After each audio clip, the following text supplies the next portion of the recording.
আসসালামু আলাইকুম মালিক ভাই। ভালো আছেন? ভাই ভালো আছেন? জি ভাই, ভালো, আলহামদুলিল্লাহ ভালো আছি। বড় ভাইকে সেই ডাকছিল সেভাবে আমি মালিক ভাইকে খুঁজছিলাম, আমি একটা প্রোগ্রাম করার জন্য মালিক ভাইকে নিয়ে। মালিক ভাই, আমার একটা চ্যানেল আছে ইউটিউব বাংলা টিভি, লাইভে যাচ্ছিলাম তো প্রোগ্রাম আমি কিভাবে শেয়ার করবো। এত বিজ্ঞ বিজ্ঞ বক্তাদের সাথে বসছি, আমরা যদি লাইভ শেয়ার না করতে পারি তাহলে এটা তো দেখতে পারতেছে না।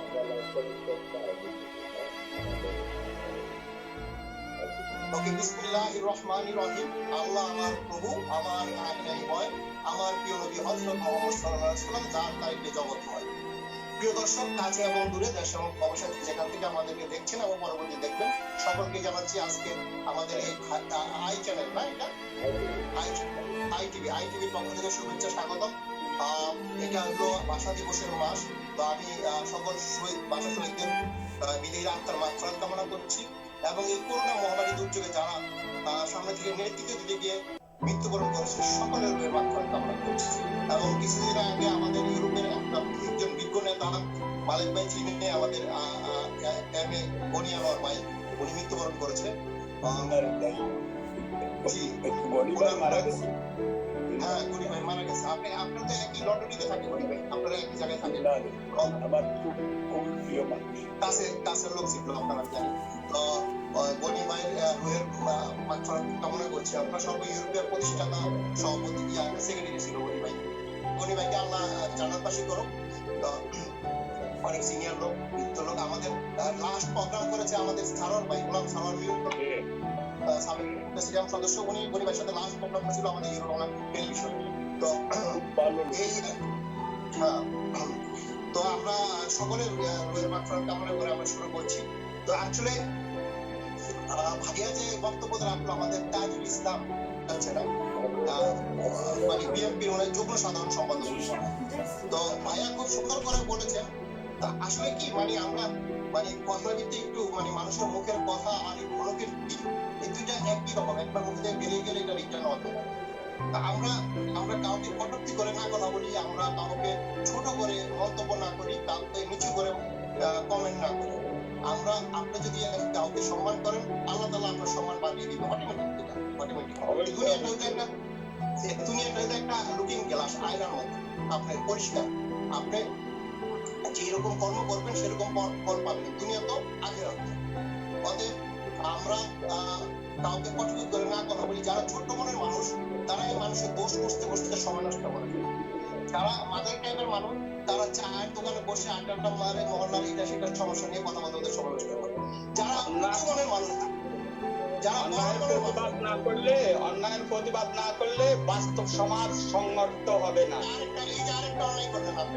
আপনার কথার ভিতরে আমি কথা বলি, আপনি নোট করে রাখেন। আমি কথা বলতেছি, কথার ভিতরে ফিঙ্গার দিবেন না। এটা ওই যে ভদ্রতা শিখেন। আমাদের মালিক ভাই আছে এখানে, গোলাম সারোয়ার, মিলন ভাই আছে। কেউ কথার ভিতরে কেউ অনুমতি ছাড়া কথা বলতে পারেন। আপনি সঞ্চালনের অনুমতি নিয়ে আমার কথা বলেন। আমার যে কমিউনিটি আমি বলি, আপনি নোট করে রাখবেন, আপনি বলবেন। যেমন আপনার কথা আমি নোট করে রাখছি, আমি বলতেছি। তো এটাই আমি যুব সমাজকে একটা বার্তা দিতে চাই যে আমরা কাউকে ছোট করে কথা বলবো না, কাউকে কটূক্তি কথা বলবো না। যারা বড় মনের মানুষ, তারা আইডিয়া নিয়ে কথা বলে, তাদের আইডিয়াকে তারা কাজে লাগিয়ে সমাজটাকে পাল্টে দিতে চায়। যুগ জামানা পাল্টে দিতে চায় না অনেকজন। এক মানুষই আনতে পারে জাতির জাগরণ, সেটা আমরা দেখছি। 1971 সালে জাতির জনক বঙ্গবন্ধু শেখ মুজিবুর রহমানের এক আঙুলের ইশারায় এক ভাষণে উনি দল মত নির্বিশেষে সকলকে এক কাতারে এনেছিল। সারা পৃথিবীতে কোনো দেশে এরকম হয়নি, শুধু এই একটা দেশে, বাংলাদেশে হয়েছিল। তো এরপরে আপনার ইতিহাসটা কেউ মুছে দিতে পারবে না। ইতিহাসের গতিতে চলবে।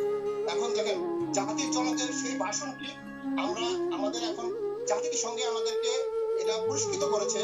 আপনার এই ভাষণটিকে কি একটা মেমোরি অফ দ্য ওয়ান, এই ভাষণটিকে পদবি দিয়েছে। সেই ভাষণটি দেখেন, জাতির জনক বঙ্গবন্ধু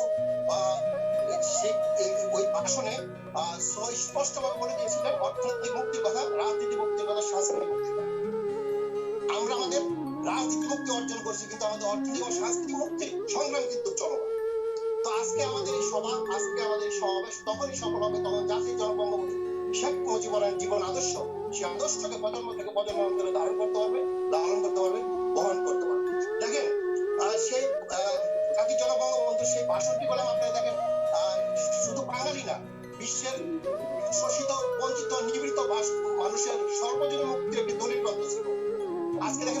ভাষণ আসতে পারে মানিক ভাই, আজকে প্যাট্রিক হেনরির ভাষণের কথা আসতে পারে, আব্রাহাম লিঙ্কনের কথা আসতে পারে, কেনেডির কথা আসতে পারে, জর্জ ওয়াশিংটনের কথা আসতে পারে, নেতাজি সুভাষচন্দ্র বসুর কথা আসতে পারে, কিন্তু আমি বলবো জাতির জনক বঙ্গবন্ধু শেখ মুজিবুর রহমানের 18 মিনিটের 1108 শব্দের যে ভাষণটি দিয়েছিল সেটি ছিল বিশ্বের সবচেয়ে অধিক একটি ভাষণ।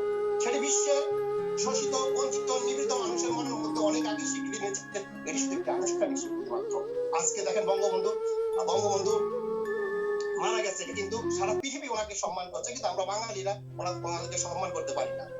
একটি দেশের গণতন্ত্র তখনই সুসংগঠিত হয় যদি সেই দেশের আইনের শাসন অব্যাহত থাকে, রোল অফ দ্য ল। আজকে দীর্ঘদিন ধরে বাংলাদেশের যে বিচারহীনতার কালচার শুরু হয়ে আসছিল, সেই কালচার থেকে বেরিয়ে দেশের জাতীয় জনকের সুযোগ্য কন্যা জননী শেখ হাসিনা বাংলাদেশকে একটি আইনের শাসনে প্রতিষ্ঠিত করেছে। উনি এই দেশে যুদ্ধ অপরাধের বিচার করেছে, উনি জাতির জনক বঙ্গবন্ধু শেখ মুজিবুর রহমানের হত্যার বিচার করেছে, উনি এই দেশে আগস্ট গ্যারান্ট হামলাকারীদের বিচারের আওতায় এনেছেন, এবং উনি প্রমাণ করেছেন যে কেউই আইনের বিরুদ্ধে নয়। তিনি যত বড় শক্তিশালী ব্যক্তি হোক না কেন, রাষ্ট্রের সর্বোচ্চ পদে অসীম তো বাঙালি জাতিকে দুজন মানুষের স্বপ্ন দেখেছিলেন, শুধু স্বপ্ন দেখার নেই, স্বপ্ন বাস্তবায়ন করেছে। একজন হচ্ছে জাতির জনক বঙ্গবন্ধু শেখ মুজিবুর রহমান, 1971 সালে হেমিলেনের বাসিয়ালার মতো মঞ্চে দাঁড়িয়ে সেই দিন নিরস্ত্র বাঙালিকে সশস্ত্র বাঙালিতে রূপান্তরিত করেছিল। এই 7ই মার্চের ভাষণ এখন মেমোরি অফ দ্য ওয়ার্ল্ড। এই ভাষণটি শুধু বাঙালির অনুকরণে নয়, সারা বিশ্বের শোষিত বঞ্চিত নিপীড়িত মানুষের সর্বজনীন মুক্তির একটি দলিল গ্রন্থ। আরেকজন আমাদের স্বপ্ন দেখিয়েছেন, তিনি হলেন আমাদের জননেত্রী শেখ হাসিনা। দীর্ঘ 21 বছর পর যখন বাংলাদেশ নামক দেশটি অকার্য হয়ে যাচ্ছিল, একটি ব্যর্থ রাষ্ট্র হিসেবে পরিচালিত হচ্ছিল, ঠিক তখনই 2008 সালে তিনি নতুন প্রজন্মকে স্বপ্ন দেখালেন 2001 সালের মধ্যে বাংলাদেশ মধ্যমায়ের দেশে রূপান্তরিত হবে, 2041 সালের মধ্যে বাংলাদেশ উন্নত রাষ্ট্র হিসাবে রূপান্তরিত হবে। তো আমি আর আমার বক্তব্য দীর্ঘায়িত করবো না, আমার কথা এখানে গণ্যমান্য মুরব্বীরা আছেন, ওনারা বলবো। আমি শুধু একটা কথা বলতে চাই, যদি আবার সুযোগ দেন আমি তখন বলবো। একটা মালিক ভাই দৃষ্টি আকর্ষণ করে, আমাদের এই শিক্ষামন্ত্রী দীপুমণি একটা বক্তব্য উনি বলেছিলেন, আমি এটা নোট করেছিলাম, যে ফিটনেস বিহীন বিএনপি, লাইসেন্স বিহীন জামাত, আর মেয়াদ উত্তীর্ণ ঐক্য ফল, যুক্ত ফল, এসব তথাকথিত বাপে তাড়ানো, মায়ে খেদানো জনগণের প্রত্যাখ্যান করা নেতৃবৃন্দদেরকে দিয়ে বাংলাদেশকে উন্নয়নের যাত্রা গণতন্ত্র কোনোদিকে নিরাপদ দিয়ে সড়ক দিয়ে চলতে পারে না। এই নিরাপদ সড়ক দিয়ে বাংলাদেশকে চলতে হলে, তার অভিষ্ট লক্ষ্যে পৌঁছাতে হলে, তার জন্য দরকার শেখ হাসিনার সরকার, এবং বারবার দরকার জয় বাংলা জয় বঙ্গবন্ধু। 2 মিনিট দিয়েছেন, আমি সরকারি দলের থেকে আমি একা আছি, সবাই তো সবাই বিরোধী দল। এখন সবাই যে কথাগুলো বলছে একটু উত্তর যদি না দেন, তাহলে টক শো তো হইলো না, তাইলে তো মানে আলোচনা সভা হয়েছে, এটা টক শো হইলো না।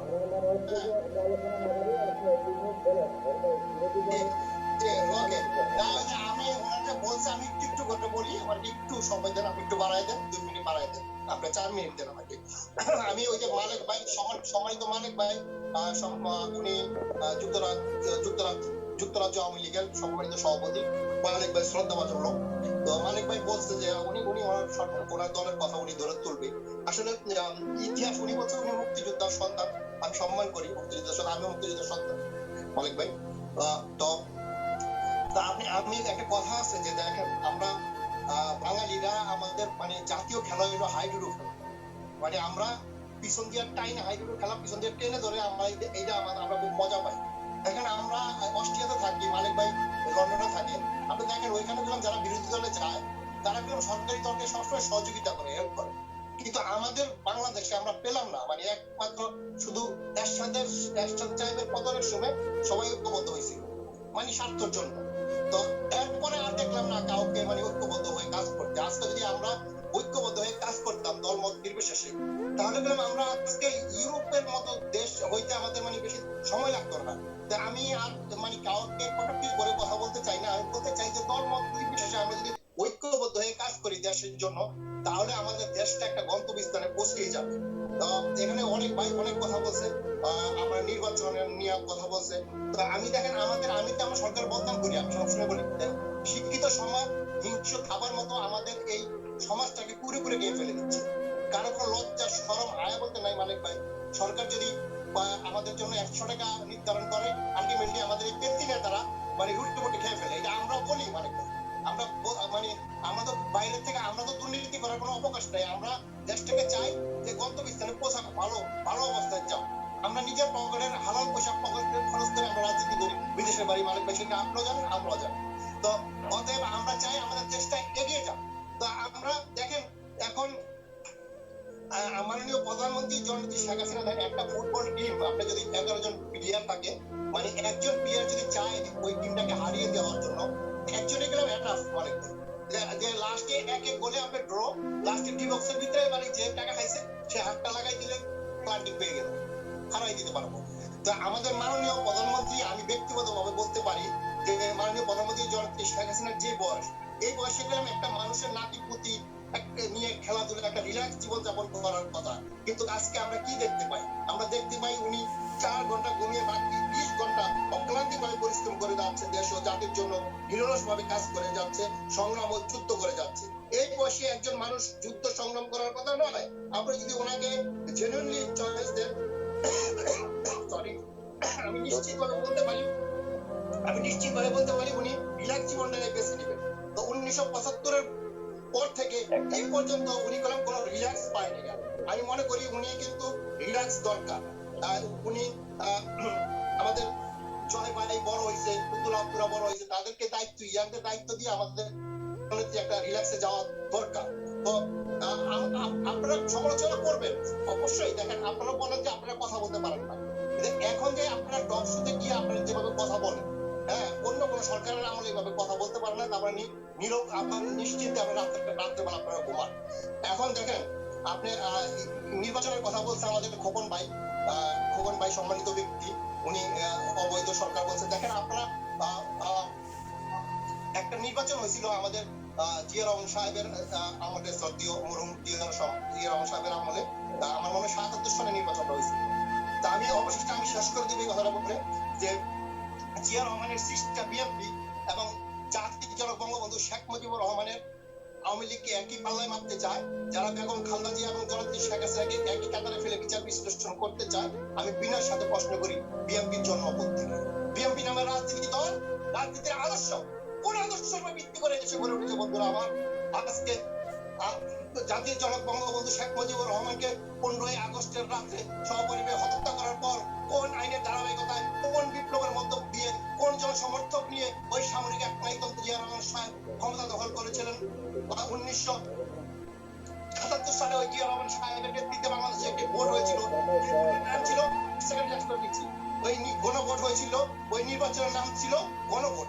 তো ওই গণভোটের ইস্যু কি ছিল? যে জিয়া রহমান সাহেবকে আপনারা ক্ষমতায় দেখতে চান কি না, আবার না। ওই ভোট যখন হচ্ছিল তখন জিয়া সাহেব বাংলাদেশের সামরিক আইন প্রশাসক, জিয়া রহমান সাহেব সেনাবাহিনীর প্রধান, জিয়া রহমান সাহেব বাংলাদেশের রাষ্ট্রপতি। রাষ্ট্রের 3টি নির্বাহী পদ নিজের বন্দুকের জোরে সামরিক বাহিনীতে নিজের পদ পদবীকে ব্যবহার করে ওই জিয়া সাহেব নাকি বাংলা পদবী নিয়ে আজকে যারা টক শুতে বসে বড় বড় সুশীলরা সুন্দর সুন্দর গণতন্ত্রের সবক আমাদেরকে শিখাতে চান, গণতন্ত্রের আ ক খ আমাদেরকে শিখাতে চান। আমি বিনয়ের সাথে প্রশ্ন করি, গণতন্ত্রের হত্যার সেই কলঙ্কিত সময় আপনারা কোথায় ছিলেন? সেই দুঃসময় আমাদের জননেত্রী শেখ হাসিনাকে আপনারা দেশেও আসতে দেননি। অত্যন্ত কষ্টের মধ্যে অবশ্যই আমাদের জননেত্রী শেখ হাসিনা দেশের জীবনযাপন কাটিয়েছে। তাই তো আমাদের জননেত্রী শেখ হাসিনার অবশেষের জন্য এত মায়া, এত দরদ। বন্ধুরা আমার, ইতিহাস কাউকে ক্ষমা করে না, কাউকে ক্ষমা করবে না। ইতিহাস আয়নার মতো, ক্লিয়ারের মতো। আমি অবশেষে আমি আমাদের হাজার বছরের শ্রেষ্ঠ বাঙালি জাতি জনক বঙ্গবন্ধু শেখ মুজিবুর রহমানের এবং ওনার সাথে যারা শাহাদাত বরণ করেছে, বঙ্গমাতা শেখ ফজিলাতুন্নেসা, সকলের রুহের মাগফিরাত কামনা করে আজকে যেই আমাদের আইটিভি আমাদের উপস্থাপক সঞ্চালক হুমায়ুন কবির ব্যাপারী ভাইকে এত সুন্দর একটি আয়োজন করেছেন, এর জন্য অন্তঃস্থলভাবে ধন্যবাদ। আর আমাদের সাথে যেই সম্মানিত ব্যক্তিদের সাথে আমি বসতে পেরেছি, এম এ মালেক সভাপতি যুক্তরাজ্য বিএনপি, এবং কি আমাদের আরো আবু আলম খোকন ভাই ব্যারিস্টার, বড় বড় নেতারা এখানে, বড় বড়, আমি ছোট মানুষ, আমার যদি কথাতে কোনো ভুল ভ্রান্তি হয়ে থাকে, আমরা তো ইতিহাস পড়ে মানে ইতিহাস থেকে কথা বলি, আমরা দেখিনি, আপনারা দেখেছেন অনেক। ধন্যবাদ, জয় বাংলা, জয়